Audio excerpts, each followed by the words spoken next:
मुग्धा और उसकी सास के बीच पूरा समय सास के किसी न किसी काम को लेकर मतभेद चलते ही रहते हैं। बहू, ओ बहू, जरा चाय बना दे। मुग्धा चाय लेकर आती है। ये लीजिए, और कुछ चाहिए? अरे नहीं, बस चाय पीने का मन था। जाओ, तुम दूसरा काम करो। चाय पीने के थोड़ी देर बाद सास दोबारा मुग्धा को आवाज लगाती है। अरे बहू रे, आओ बहू, जरा हलवा तो बना दे, मीठा खाने को मन हो रहा है। इसी तरह मुग्धा की सास पूरा समय कोई ना कोई काम बताकर उसे रसोई से बाहर तक निकलने नहीं देती। कभी चाय, कभी हलवा, कभी पानी तो कभी दूध, हर समय खाने को चाहिए और उसके लिए अपने हाथ पैर बिल्कुल नहीं हिलाने। परेशान किया हुआ है इन्होंने। सास की जबरदस्ती परेशान करने की आदतों से दुखी मुग्धा एक शाम सचिन के साथ अपने कमरे में बैठी हुई बात कर रही होती है। सुनो जी, मम्मी जी की ये जानबूझकर मुझे परेशान करने की फरमाइशों से मैं बहुत फ्रस्ट्रेट हो चुकी हूँ। पूरे दिन में एक सेकंड का आराम नहीं मिलता। रसोई से बाहर कदम रखती नहीं कि बहू ये बना दे, बहू री वो बना दे। अरे इनकी फरमाइशें चलती ही रहती है।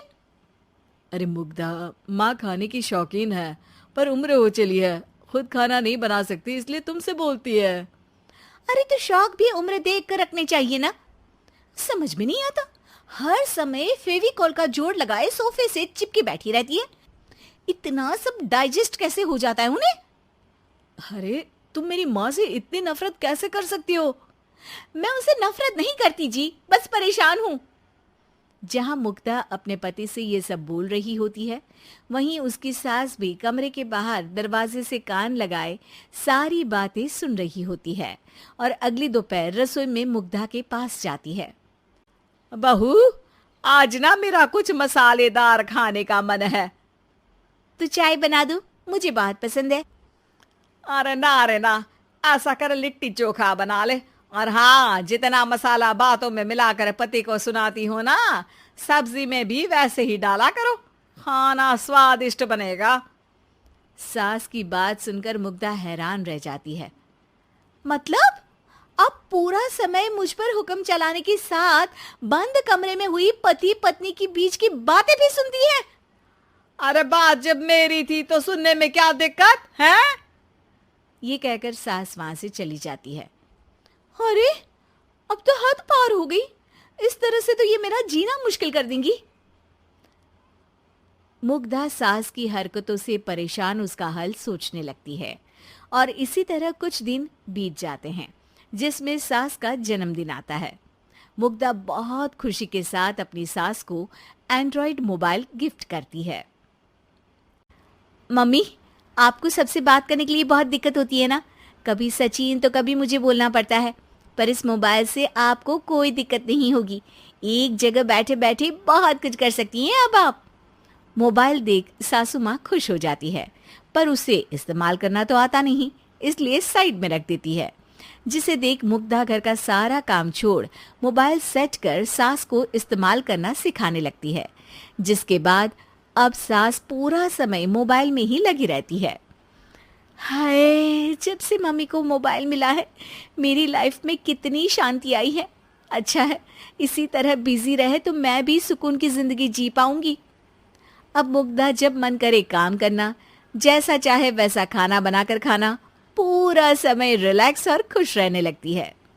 क्या बात है, आजकल तुम बहुत चहक रही हो।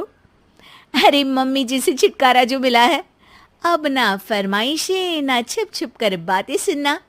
अच्छा, तो मोबाइल गिफ्ट करने की ये स्कीम थी। इसी तरह दिन बीतते हैं और अब मोबाइल पर लगी सास फरमाइशों की जगह सवालों के लिए बहू को आवाजें लगाना शुरू कर देती है। अरे बहू सुन तो, देख जरा किसी का फोन क्यों नहीं मिल रहा? रिचार्ज खत्म हो गया है, पर अभी 4 दिन पहले ही तो मैंने किया था, इतनी जल्दी कैसे खत्म हो गया? अरे मैंने कल तेरी कनाडा वाली मौसी सास से 3 घंटे बात की थी ना। क्या? इतना महंगा तो मोबाइल भी नहीं आया जितना महंगा इसका रिचार्ज पड़ रहा है। इसके बाद तो जैसे मुग्धा के दिन के 24 घंटे में से 20 घंटे सास के पास उनके मोबाइल रिलेटेड प्रॉब्लम सॉल्व करने की ड्यूटी ही बन जाती है। अरे मुग्धा, ये मोबाइल में अचानक तेरी मौसी सास की शक्ल क्यों दिखने लगी? और ये तो हिल भी रही है। मम्मी, ये गूगल डुओ का वीडियो कॉल है। इसमें आप बात करने के साथ एक दूसरे की शक्ल भी देख सकती हो। अच्छा, ये तूने मुझे पहले क्यों नहीं बताया?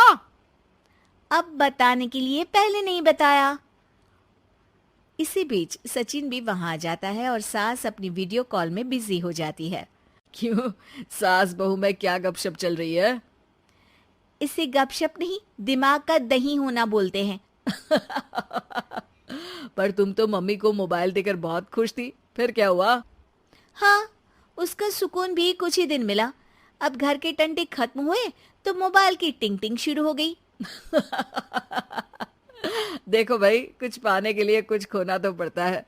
आखिर तुमने मोबाइल अपने फायदे के लिए ही तो दिया है, तो फिर सवालों के जवाब भी देने पड़ेंगे, क्योंकि जब तक उनके हाथ में ये फुंथरू रहेगा, तुम्हारी लाइफ में प्राइवेसी और सुकून रहेंगे।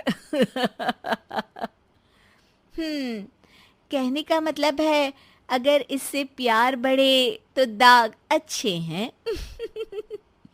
अरे मुझे पहले दिन से ही पता है मोबाइल किस मकसद से दिया गया है। भूलो मत, इससे पहले मैं बातें ही सुनती थी। सास की ये बात सुनकर मुग्धा शॉक में और सचिन हंसता रह जाता है।